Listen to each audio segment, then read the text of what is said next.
Assalamualaikum warahmatullahi wabarakatuh. Halo semuanya, perkenalkan saya Puspra Tufania Putri dengan NIM C2401241033. Di sini saya akan menjelaskan mengenai biologi perikanan, materi reproduksi.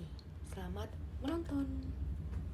Reproduksi adalah proses biologis makhluk hidup untuk menghasilkan individu baru yang sejenis untuk menjaga kelangsungan hidup spesies tersebut. Nah, pada ikan, reproduksi dipelajari melalui fekunditas dan tingkat kematangan gonad atau TKG. Fekunditas adalah jumlah telur matang yang siap untuk dikeluarkan saat ikan memijah. Fekunditas ikan air tawar biasanya tuh lebih rendah dibandingkan dengan ikan laut. Namun, fekunditas bukan hanya dipengaruhi oleh jumlah telur pada individu, tapi juga kapan ikan matang gonadnya, berapa lama musim pemijahan, dan seberapa sering ikan itu memijah. Nah, tingkat kematangan gonad atau TKG adalah tahap perkembangan gonad ikan sebelum dan sesudah pemijahan. Informasi TKG dan indeks kematangan gonad ini sangat penting untuk mengetahui ukuran ikan pertama kali matang, musim dan lama pemijahan, hingga memperkirakan tingkat perekrutan dalam stok ikan.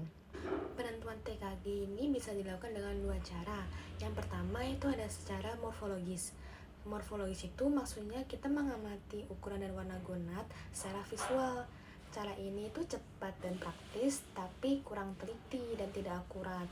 Kedua, ada secara histologis, yaitu mengamati perkembangan gonad dengan menggunakan mikroskop. Cara ini lebih akurat dibandingkan dengan morfologis, namun membutuhkan waktu yang lebih lama. Kemudian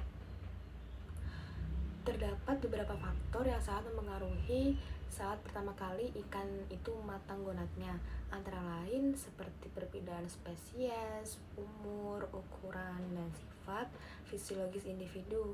Sedangkan faktor luar yang berpengaruh seperti suhu, arus, makanan, dan kualitas lingkungan perairan.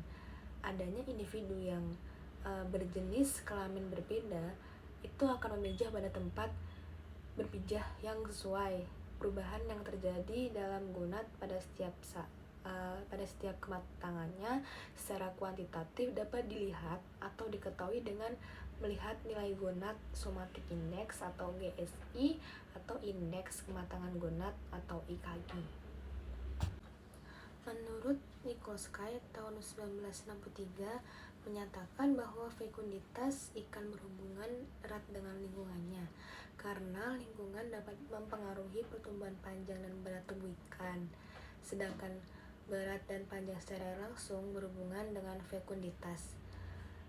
Jun tahun 1971 menyebutkan bahwa berat ovari dapat digunakan untuk menduga fekunditas dan agar dapat memperoleh hasil yang tepat. Maka hubungan fekunditas dengan berat ovari harus diteliti selama beberapa tahun. Nah, di materi reproduksi ini terdapat praktikum yang memiliki tujuan utamanya yaitu mengetahui jumlah telur ikan yang telah matang dengan menghitung fekunditasnya. Nah, di praktikum kali ini kita menggunakan 4 metode yang dapat digunakan. Yang pertama ada metode langsung. Metode langsung ini yaitu menghitung telur satu persatu. Kemudian yang kedua ada metode gravimetri, yaitu kita menimbang berat total gonad, kemudian mengambil sampelnya lalu menghitung jumlah telur pada sampel tersebut. Yang ketiga ada metode volumetri, yaitu dengan mengukur volume gonad dan menghitung jumlah telur dari volume sampel. Dan yang terakhir ada metode gabungan, yang merupakan perpaduan dari ketiga cara sebelumnya untuk mendapatkan hasil yang lebih akurat.